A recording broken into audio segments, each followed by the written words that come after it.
Hi Sir Scott Toink. Sir, ano ko lang po i-panote lang po nito. Yan sir, baka mag-ano po kayo pagdating sa inyo, makita nyo po yan, parang may ano siya, wet yan, or basa or oil po kasi siya ng silicone oil po siya doon. Nakikita nyo, RAM po kasi yan, ayun po, may thermal pad siya at yan. Yan, sa heatsink po yung nasa taas, ayun. Yan po yung thermal pads ng mga VRAM po yata yan, mga RAM, mga memory po ng video card. So may heatsink po yan, tapos may thermal pads. Yung thermal pads may silicone oil po yan. So ayan po siya.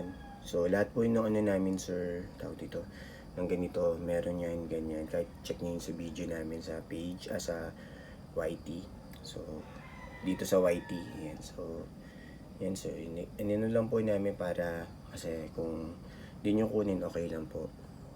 Yan. Kasi baka magtaka kayo bakit basa or akala nyo sira. Pero silicone oil po kasi yan na nanggaling sa thermal pads. Hindi po siya basa ordinaryong tubig. Hindi rin po siya conductive sa mga ano.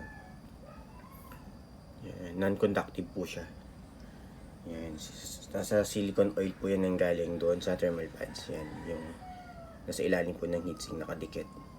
Nakadikit po yun sa heatsink. Tapos nakadikit yan, heatsink. Tapos doon sa VRAM nung meron yan. Thermal pads po yan. Pwede nyo po i-google.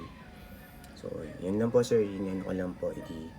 Sinabi ko lang kasi baka sabihin nyo po hindi ko sinabi. Pero normal lang po yan. Yun lang po. Thank you.